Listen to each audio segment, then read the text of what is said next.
சாமி வந்து பாத்தீங்கன்னா ரொம்ப உக்கரமா வந்து வேட்டைக்கு கிளம்பி வந்துகிட்டே இருக்காங்க. அதுக்கிடையில வந்து பாத்தீங்கன்னா நம்ம அன்பு என்ன பண்றாங்கன்னா எப்படியாச்சும் பரமனை கண்டுபிடிக்கணும்னு சொல்லிட்டு டார்ச் லைட்டை வச்சு கண்டுபிடிக்கிறதுக்கு வராரு. வந்த இடத்துல வந்து அவங்க வராம இருக்கிறதுக்கு தடுக்கிறதுக்கு 4 பேர் இருக்காங்க. அவங்க இங்க யாருமே இல்லை சார், நீங்க போங்க அப்படின்னு சொல்லி பாக்குறாங்க. இவருக்கு சந்தேகம் வந்து அவங்க கூட சண்டையெல்லாம் போட்டு பாக்குறாரு. ஆனா அவங்க உண்மை சொன்ன மாதிரி இல்லை.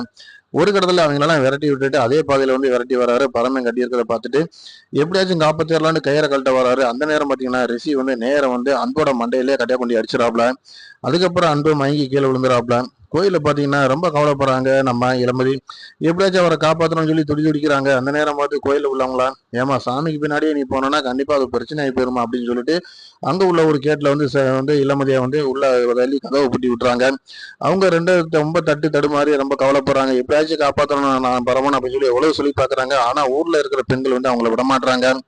இந்த மாதிரி எப்பயுமே ஊர் கட்டுப்பாடை வந்து மீறக்கூடாது. சாமி போகும்போது சாமிக்கு பின்னாடியோ அல்லது குறுக்கால நிக்க கூடாது அப்படின்னு சொல்லி சத்தம் போறாங்க. இதுக்கிடையில வந்து பாத்தீங்கன்னா கண்மணிக்கு வந்து இந்த விஷயம் தெரிஞ்சு என்ன பண்றாங்கன்னா, ஏங்க தேவையில்லாம இப்படி பண்ணிட்டு இருக்கீங்க அப்படின்னு சொல்லிட்டு பூட்டை திறந்து விட்டு இளமதியை வெளியில கொண்டு வராங்க. இளமதியும் நம்ம கண்மதியும் தேடி பார்க்கறதுக்காண்டி முயற்சி எடுத்து பாக்குறாங்க. ஆனா அவங்க வந்து சாமி போன தூரத்தை அவங்களால வந்து ஃபாலோ பண்ணிட்டு வர முடியல. அவங்க ஒரு இடமா பார்த்து பார்த்து தான் வராங்க. இதுக்கிடையில என்ன நடக்குதுன்னு பாத்தீங்கன்னா இளமதி ஒரு கடத்துல வந்து பாத்துறாங்க. பரமனை பார்த்துட்டு அஜிஜோ பரமா உனக்கு இந்த நிலைமையா, உன்னை யாரு இப்படி கட்டி போட்டது அப்படின்னு சொல்லி ரொம்ப துடிச்சு போய் இன்னமும் முயற்சி எல்லாம் பண்ணி பாக்குறாங்க. ஆனா முடியல.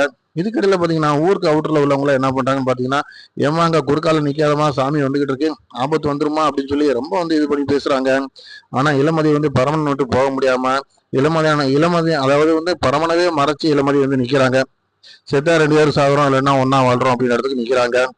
அதுக்கிடையில இங்க பாத்தீங்கன்னா இந்த ரவுடி எல்லாமே வந்து கண்டிப்பா வந்து இந்த இடத்துல வந்து ஒரு பிரச்சனையை வந்து நம்ம பண்ணாதான் இந்த இளமதி இந்த இடத்த விட்டு போகணும்னு சொல்லிட்டு அவங்க ஒரு திட்டம் போறாங்க. ஆனா சாமி வந்து பக்கத்துல வந்ததுனால இதுல வந்து ஒண்ணுமே பண்ண முடியாது. இனிமேல் வந்து பரமனா இருக்கட்டும், அதே நேரத்துல வந்து இளமதியா இருக்கட்டும், 2 பேரும் செத்தா சாகுறாங்க, நம்மளுக்கு அது ஒன்றும் பிரச்சனை இல்லை அப்படின்னு சொல்றாங்க. அதுக்கு ரிஷி வந்துட்டு அப்படி எதுவும் பண்ணிடுறாங்கடா, எனக்கு இளமதி ரொம்ப முக்கியம்டா, தேவையில்லாம நீங்க பாட்டுக்கு ஏதாச்சும் ஒன்று பண்ணியிருக்காங்கன்னு சொல்லிட்டு அவர் வந்து ஒரு விஷயத்த வந்து சொல்றதுக்கு வராரு. ஆனா என்னோட கணிப்பு என்னன்னு பாத்தீங்கன்னா எப்பயுமே சாமி நல்லவங்களை வந்து கொள்ளாது.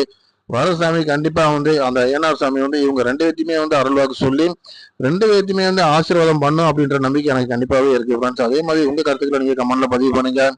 எப்பயுமே வந்து ஒரு நல்லவங்களை வந்து கொல்றதுக்கான முயற்சியை வந்து எந்த தெய்வமுமே நினைச்சது கிடையாது. அதுல வந்து இதை வந்து நம்ம கண்டிப்பா எடுத்துக்கலாம். அவங்க நினைக்கிறாங்க எப்படியாச்சும் வந்து குறுக்க வந்த சாமி கண்டிப்பா அடிச்சு ஆளை காலி பண்ணிடுறேன் அப்படின்ட்டு.